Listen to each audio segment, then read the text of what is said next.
मेरा नाम डॉक्टर निधि जैन है। मैं ऑब्स्टेट्रिशियन और गायनेकोलॉजिस्ट हूँ। ऑपुलेंस क्लिनिक साउथ सिटी 1 में प्रैक्टिस करती हूँ। आज हम बात करेंगे थ्रेटन्ड अबॉर्शन के बारे में। थ्रेटन्ड अबॉर्शन मतलब जो प्रेगनेंसीज 24 हफ्ते से कम लेकिन उनमें कुछ ब्लीडिंग या पेन की प्रॉब्लम होती है, जिनसे कि मिसकैरेज होने का या अबॉर्शन होने का चांस बढ़ जाता है। काफ़ी सारे फैक्टर्स होते हैं जो पेशेंट्स को इस कैटेगरी में डालते हैं, जैसे किसी पेशेंट का पहले अबॉर्शन हो चुका है या जिनका सर्विक्स मतलब यूट्रस का लोअर मोस्ट पार्ट जो है वो वीक है, या उनको कुछ फाइब्रॉइड्स या गांठ की प्रॉब्लम है, या फिर उनको कुछ थायराइड, शुगर या और कोई हार्मोन्स की प्रॉब्लम है जिस वजह से मिसकैरेज का रेट बढ़ जाता है। ऐसे पेशेंट्स हमारे पास ब्लीडिंग लेके आते हैं या पेन लेके आते हैं, तो ये बहुत ज़रूरी है कि उस टाइम उनको एग्जामिन किया जाए और उनका एक अल्ट्रासाउंड किया जाए। अल्ट्रासाउंड करके हमें ये आइडिया लगता है कि अबॉर्शन कुछ मतलब किस फेज़ में है, अबॉर्शन अभी होने वाला है या पेशेंट को किस तरह का ट्रीटमेंट चाहिए। और काफ़ी बार हमको मरीज़ को एडमिट करना पड़ता है, भर्ती करके हम उनको इंजेक्शंस देते हैं, उनको मेडिसिन्स दी जाती हैं हार्मोन्स मतलब प्रोजेस्टेरॉन्स की, और पेशेंट को कंप्लीट रेस्ट पे रखा जाता है जिससे कि ये फेज़ उनका निकल जाए और प्रेगनेंसी आगे चल जाए।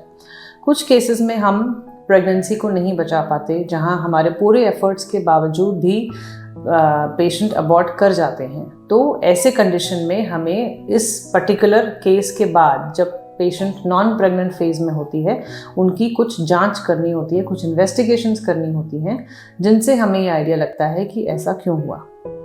काफ़ी बार हम एक कंक्लूजन पे पहुंच जाते हैं जिसको हम करेक्ट कर सकते हैं।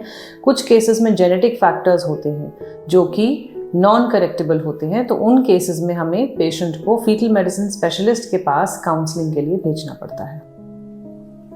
अबॉर्शन कुछ केसेस में अनएक्सप्लेन्ड रीजंस की वजह से भी होते हैं, जिसमें हम कोई कंक्लूजन पे नहीं पहुंच पाते, बट ये बहुत रेयरली होता है। काफ़ी बार हमारी पूरी कोशिशों के साथ हम प्रेगनेंसी को बचा सकते हैं और उसको आगे चला सकते हैं।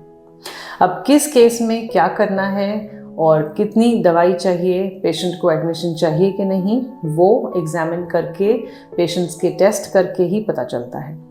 थ्रेटन्ड अबॉर्शन के फेज़ में ये बहुत ज़रूरी है कि किसी अच्छे अस्पताल में जाया जाए, एक एक्सपीरियंस्ड और अच्छे डॉक्टर से सलाह ली जाए, जिससे कि हमको भटकाया ना जाए, क्योंकि कुछ केसेस में ये देखा गया है कि पेशेंट्स को अननेसेसरी मेडिसिन दी जाती है जिनसे कि उन्हें साइड इफ़ेक्ट्स भी हो सकते हैं। और फर्दर इन्फॉर्मेशन के लिए नीचे दिए गए नंबर पे कॉल आप कर सकते हैं। हमारे चैनल को सब्सक्राइब कीजिए और कुछ भी इन्फॉर्मेशन के लिए आप हमसे कांटेक्ट कर सकते हैं। Thank you.